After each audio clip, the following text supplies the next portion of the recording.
바로 은혜입니다. 요셉은 억울하게 자기가 원치 않는 삶의 환경을 맞이하게 되었습니다. 아버지 집에 있을 때 가장 사랑받는 독보적인 존재로서의 아들이었고 아버지 총애를 한 몸에 받는 자녀였습니다. 창세기 37장 3절에 보니까 요셉은 노년에 얻은 아들이므로 이스라엘의 여러 아들보다 그를 깊이 사랑하여 위하여 채색옷을 지었더니, 아들이 11명이 있었어요. 나중에 12명이 됐지만 베냐민이 태어났을 때 12명이 됐지만 그 전에 11명이었죠. 막내 아들이었죠. 그 많은 아들 가운데서 유독히 그 요셉의 아버지 야곱이 요셉을 특별히 여러 아들보다 11명의 아들 중에서 10명보다도 특별히 요셉이라는 아들을 더 깊이 사랑했습니다. 그래서 옷도 말이에요. 따로 특별하게 입혔어요. 채색옷을 입혔습니다. 채색옷은 왕권을 상징하는 의미가 됩니다. 그때 당시 제사장들이 입었지만 요셉에게 특별히 그 옷을 입혔다는 것은 그에게 왕권을 상징하는 의미가 되기도 하는 것입니다. 그러니까 집안에서도 특별하게 대우받은 것입니다. 사랑받은 것입니다. 우리에게 중요한 것이 하나 있어요. 자녀들의 말씀 가운데서 하나님의 자녀로서 특별하다라는 그런 의식을 심어주는 것은 중요합니다. 네가 하나님의 자녀이기 때문에 너는 하나님의 자녀로서 특별한 존재다라는 것을 아이들에게 인식시키는 것이 중요합니다. 그러니까 우리들도 그렇고 우리 자녀들도 중요한 게 아이들이 말씀을 통해서 주님 닮도록 가르쳐줘야 돼요. 잘못된 건 잘못된 거잖아요. 잘못된 걸 자꾸 심어주고 가르치려고 하지 마십시오. 아이들이 하나님 말씀을 사랑하고 우리의 자녀들이 하나님의 자녀로서 살도록 부모가 길을 열어줘야 됩니다. 그런 자부심을 주는 건 중요한 것입니다. 이런 면에서 채색옷을 입혔다라는 것은 긍정적인 마인드를 형성하는데 아주 큰 도움을 준 것입니다. 너는 특별하다 할 때 그는 하나님의 자녀로서 특별한 것입니다. 할렐루야. 사람이 칭찬받고 인정받고 잘 나가면요, 격려하고 인정하기보다는 시샘하고 질투하는 사람이 훨씬 더 많습니다. 굉장히 중요합니다. 우리 삶에 하나님의 은혜가 있으니까 사는 거예요. 은혜. 내가 내 삶을 따라 하나님이 심판한다면 우리는 여기 못 앉아 있어요. 그리고 이만큼이라도 살고 이렇게라도 내가 사는 것은 다 뭐예요? 내가 특별하지도 않지만 하나님의 자녀라는 이 특별한 이 신분 하나 때문에 하나님이 은혜 주셔서 그만큼 된 거예요. 내가 잘나서 된 거 아닙니다. 따라서 합니다. 하나님의 은혜다. 하나님의 은혜다. 채색옷을 입혀서 시기질투 받았죠. 결국 어떻게 해요? 요셉은 형들의 미움을 받아서 노예로 팔렸습니다. 창세기 39장 1절을 보겠습니다. 시작. 요셉이 이끌려 애굽에 내려가매 바로의 신하 시대장 애굽 사람 보디발이 그를 그리로 데려간 이스마엘 사람의 손에서 그를 산이라. 요셉은 이스마엘 상인들에게 팔렸고 그 이스마엘 상인들은 애굽이라는 나라로 끌고 가서 보디발이라는 사람에게 팔아버렸습니다. 그래서 보디발이 요셉을 그 히브리인의 그 젊은 청년 소년 요셉을 돈 주고 샀습니다. 귀한 집에 잘 나가던 아들, 특별한 게 사랑받고 특별한 옷을 입고 특별한 게 귀히 여기면서 그 신분으로 살던 그 아들이 갑자기 신분이 노예가 되어버렸어요. 인신매매 당한 겁니다. 오늘날로 말하면. 사람을 돈 주고 샀으니까 인신매매한 거예요. 그래서 인신매매당해서 어떻게 해요? 남의 나라에 팔려가 버린 겁니다. 그래서 이 상황, 이 사건만 보면 비록 아버지의 자녀에서 노예의 신분이 떨어져서 불행한 일이 닥쳤지만 먼 미래의 장래를 볼 때는 이것 역시 하나님의 은혜라는 사실입니다. 요셉은 보디발이라는 시위대장을 만나서 새로운 환경에서 만남의 축복을 갖게 되고 여러 가지 애굽 생활에 익숙하게 되고 언어를 배우고 그 애굽 생활에 적응하기 시작하는 훈련을 받게 됩니다. 먼 미래를 볼 때 하나님이 그를 새로운 환경에서 비록 노예지만 가장 밑바닥에 떨어졌지만 그를 미래의 귀한 일꾼으로 훈련시키고 양육시킨다는 것을 알 수 있습니다. 그가 노예 생활로 고통 속에서 불행한 삶이 시작되었지만 왜 이것이 하나님의 은혜냐면 우리 39장 2절을 보겠습니다. 시작. 여호와께서 요셉과 함께 하심으로 그가 형통한 자가 되어 그 주인 애굽 사람의 집에 있으니. 요셉이 비록 부모를 떠나서 애굽의 노예 신세로 전락해서 비참한 신세로 삶을 살기 시작했지만 성경은 이렇게 증언합니다. 여호와께서 요셉과 함께 하심으로. 이것이 은혜입니다. 비록 그가 머나먼 이국 땅, 타국 땅 남의 나라에서 노예로 살게 되었지만 중요한 것은 뭐냐면 부모는 떨어졌고 신부는 노예고 그의 삶에 자유가 없고 정말 남을 위해서 일하지만 가장 중요한 것은 뭐냐? 하나님 여호와께서 요셉과 함께 하셨다라는 것입니다. 이것이 은혜입니다. 오늘 내가 어떤 상태냐? 이건 별로 중요하지 않아요. 내가 어떤 신분이냐? 이것은 별로 중요하지 않습니다. 가장 중요하고 큰 축복은 뭐냐? 하나님이 함께 하시는가입니다. 하나님이 함께 하시는가. 요셉과 하나님이 함께 하셨다 그랬어요. 하나님이 함께 하시면 근심 걱정 없습니다. 노예든 남의 나라든 너의 나라든 상관없어요. 하나님이 함께 하시면 거기는 하나님의 역사가 나타나니까요. 할렐루야. 내 삶이 지금 어렵다, 불행하다, 힘들다, 고통스럽다, 이건 중요하지 않습니다. 하나님이 나와 함께 하시느냐, 이것이 중요합니다. 하나님이 나와 함께 하시면 어떤 환경이든지 다 극복이 되고 해결되는 것 같습니다. 하나님과 함께하는 생활, 이것이 은혜입니다. 여기 하나님의 은혜의 역사가 있습니다. 할렐루야! 창세기 39장에는 하나님이 함께 하신다가 4번 나옵니다. 2절에 여호와께서 요셉과 함께 하심으로, 3절에 그의 주인인 여호와께서 그와 함께 하심을 보며, 21절 여호와께서 요셉과 함께 하시고, 23절 여호와께서 요셉과 함께 하심이라. 하나님이 함께 하신다라는 것입니다. 노예 신분이었어요. 인신매매로 팔려서 종으로서 살지만 하나님은 그를 외롭고 쓸쓸하게 혼자 두지 않고 하나님이 함께 하셨습니다.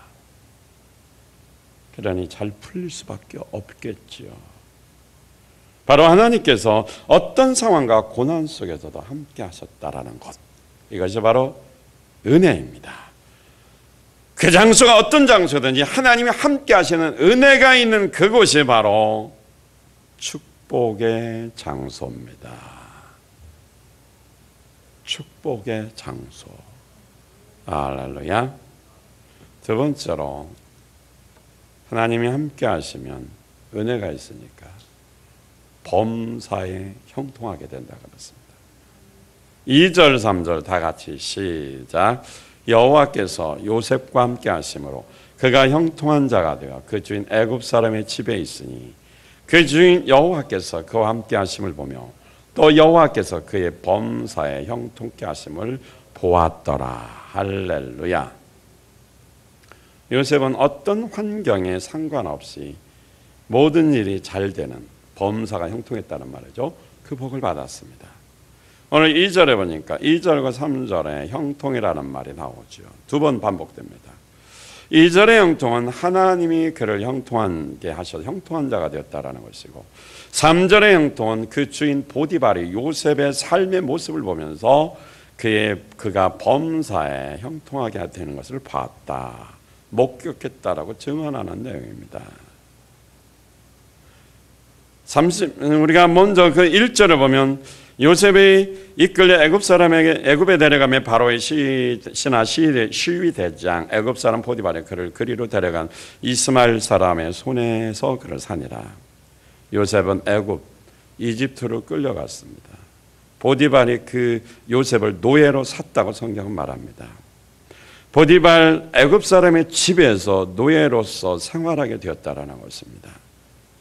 그러니까 다 같이 말하면 그러니까 요셉은 이렇게 열악하고 자유가 없는 환경 속에서도, 그러니까 애굽이라는 나라, 그 다음에 보디발이 돈을 주고 산 노예, 이런 환경 속에서도 잘 됐다라는 것입니다.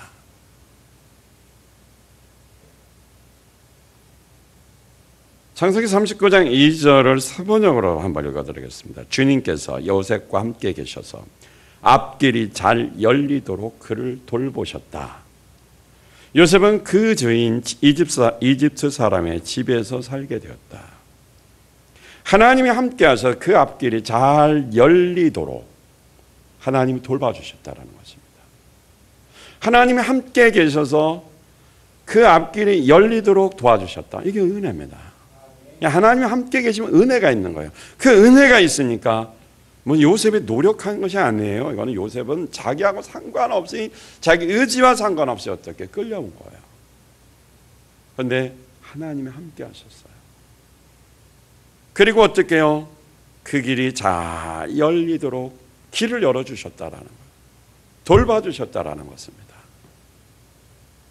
하나님의 은혜죠.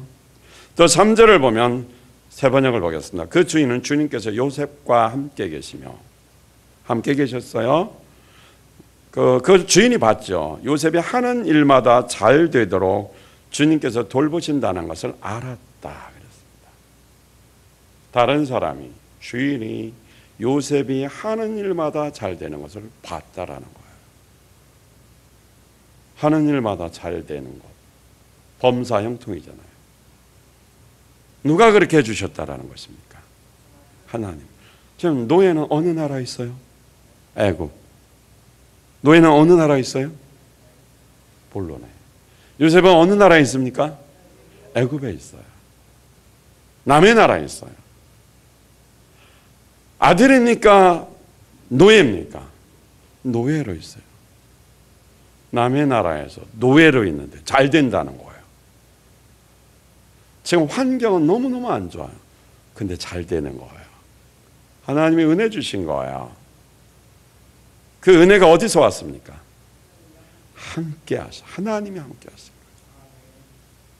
하나님이 찾아와서 함께 하신 거예요. 잘 되시기 바랍니다. 그래서 요셉은 이렇게 닥친 혼란 때문에 앞길이 막힌 것이 아니고 오히려 하나님이 더 활짝 열어주셔서 잘 됐다라는 것입니다. 그러니까 여기서 앞길이 잘 열리도록 돌보셨다 그래서 요셉에게 고난이 없는 건 아니죠. 지금 노예라는 고난 속에 살고 있어요. 어려움은 다 있습니다. 그러나 하나님이 함께 하시기 때문에 그 고난을 이기니까 결과적으로 잘 되는 것입니다. 시편 23편 4절에 보니까 내가 사망의 음침한 골짜기를 다닐지라도 해를 두려워하지 않을 것은, 남이 나에게 해를 끼치고 어려움을 준 이런 일이 있을지라도 주님이 함께 하신다 말이에요. 극복하게 된다는 것입니다. 그래서 사망의 죽음의 골짜기를 갈지라도 담대하게 갈 수 있고 승리할 수 있는 비결은 하나님이 함께 하셔서 은혜 주시면 되는 것입니다. 전 TV를 잘 안 보는데 그 유선을 이제 저기 방송 TV 특강 때문에 달았죠. 어느 날 이렇게 봤는데 저는 뭐 올림픽에도 많이 그렇게 관심 있게 안 봤어요. 유도를 하더라고요. 그런데 그때 김재범이 난 누군지도 몰라요. 누군지 잘 몰라요. 예선을 하는데 이겼어요. 근데 제가 관심 있게 보는 게 저 사람이 이기고 나서 세레모니를 어떻게 할까 관심 있게 딱 지켜봤는데 두 손을 딱 들더니 소리는 안 나는데 입은 모양을 보니까 알겠어요. 주여. 분명히 주여였어요. 아나운서들은 그 말을 안 하는데 난 알잖아요. 그걸 몇 번을 하는 거예요. 그러면서 막 꿇어 엎드려 막 기도하는 거예요. 저 친구 봐라. 주여를 하네. 우리 그 주여 삼차 하는 것처럼 막 표현하는 것처럼 주여를 하는 거예요.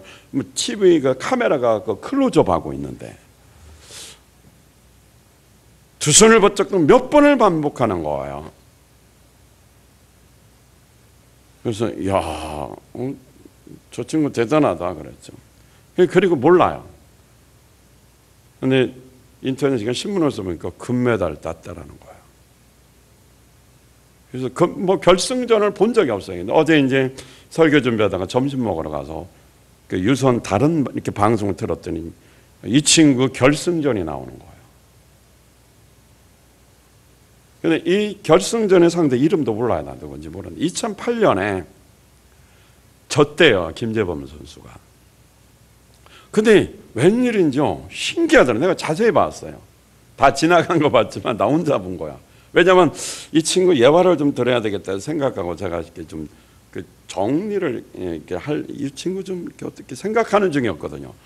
근데 보니까 시작부터 어떻게 다리를 걸 때 넘어뜨리는데 그 반대편 선수가요 움직이지를 못하는 거예요.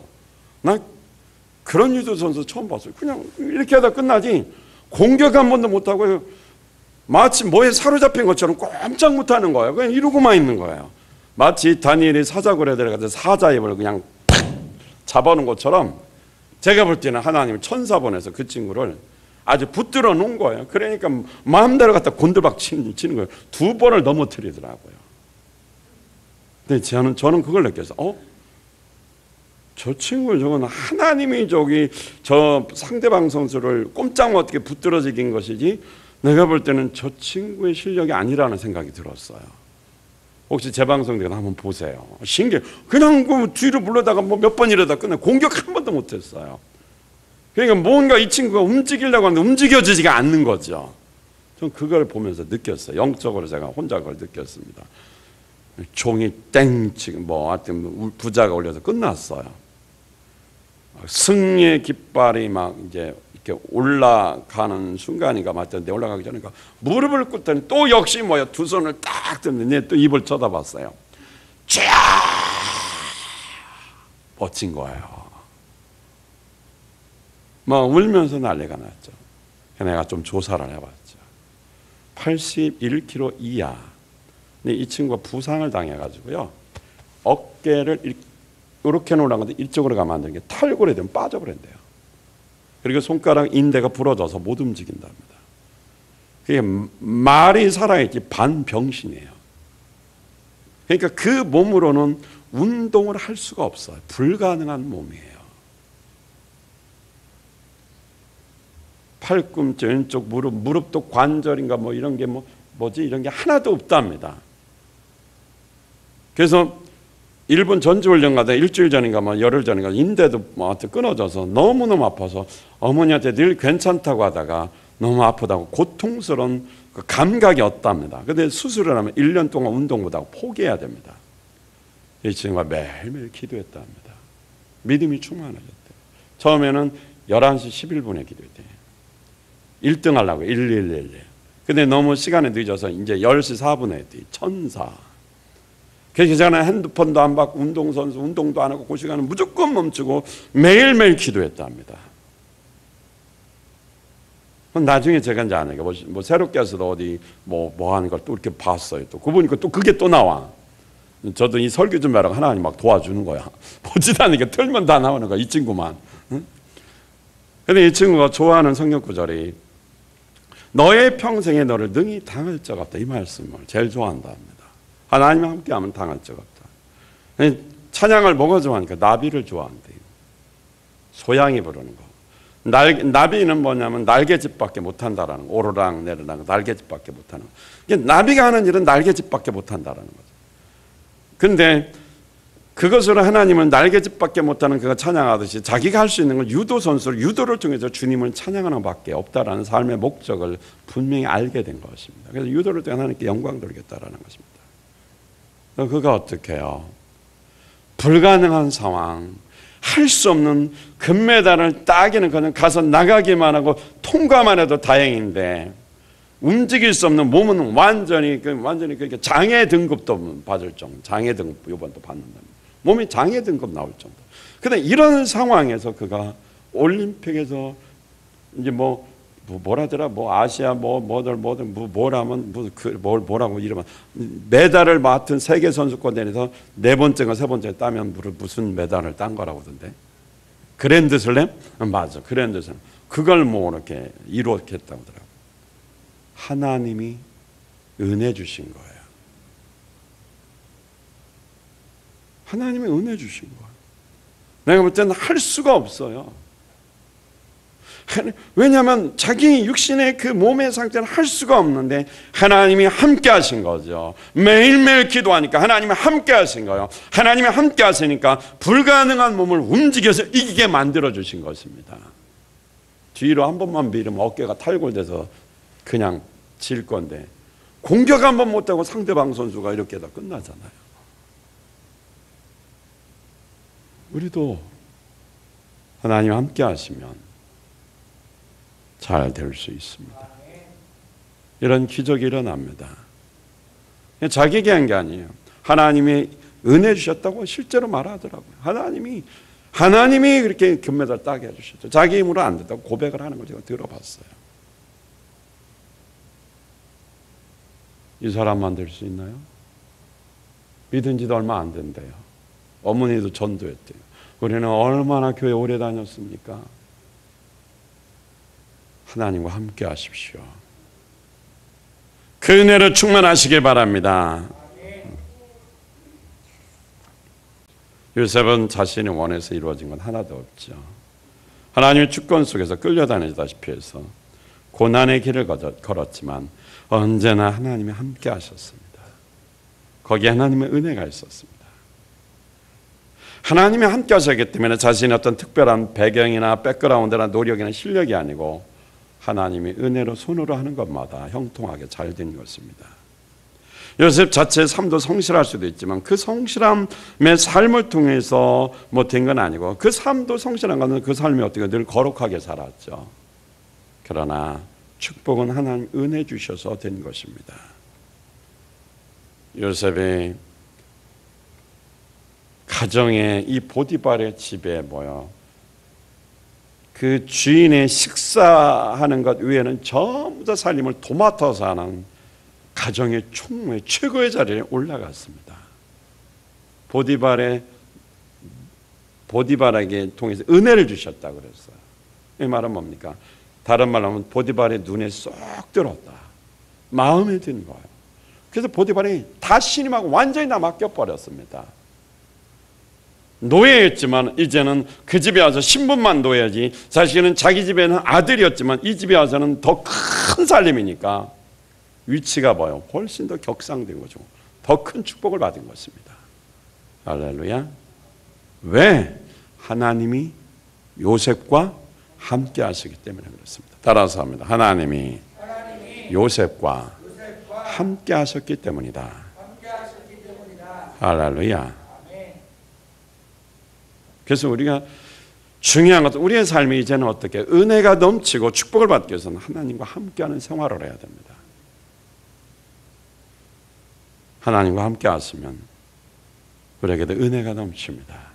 하나님과 함께하는 비결이 뭡니까? 방법이 뭡니까? 말씀과 기도입니다. 조지 물러라는 분은 이렇게 말했어요. 너무 바빠서 성경을 읽을 시간이 없다 하는 사람들에게 이렇게 말했습니다. 나는 성경을 백독했습니다. 하나님 말씀을 읽으며 기뻐하지 않는 날은 잃어버린 날과 같습니다. 어버이가 아니라 잃어버린 날과 같습니다. 우리 중에는 너무 할 일이 많고 만날 사람이 많아 미처 성경 공부할 시간이 없다고 말합니다. 그러나 나보다 더할 일이 많은 사람도 드물 것입니다. 지난 4년간 나는 매년 평균 3만 통의 편지를 읽고 답장했습니다. 3만 통 매년 답장. 저는 그 문자 몇백 개 넣는 것도 일주일에 한 번 넣는 거 되게 힘들어요. 만들어서 하나하나 전부 다 전화번호 넣고 뭐하고 꼭 답장은 뭘 제가 일부러 그냥 836에 000 없는 번호 넣어요.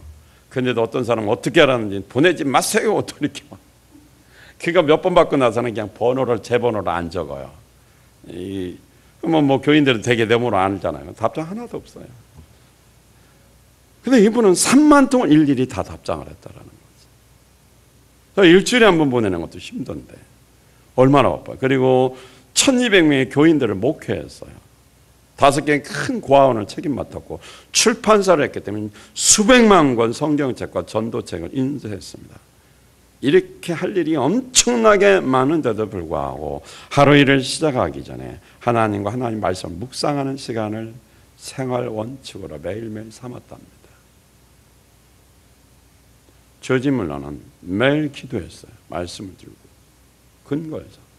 그래서 축복을 받았다라는 것입니다. 하나님과 함께하는 생활이 가장 중요한 시간, 가장 우선순위였어요. 여러분 삶의 형통의 복 받기를 원합니까? 하나님의 은혜로 잘 되기를 원하십니까? 하나님과 함께 하셔야 돼요. 하나님과 함께하는 비결이 뭡니까? 방법은 뭡니까? 말씀과 기도 생활에 매일매일 지속되면서 순종해야 됩니다. 하나님과 함께하는 시간을 가지십시오. 환경이 문제가 되지 않습니다. 사람이 문제가 되지 않습니다. 다 해결됩니다. 세상과 함께하지 말고 정욕적으로 함께하지 말고 물질 따라가는 것에 함께하지 말고 하나님과 함께하십시오. 잘 됩니다.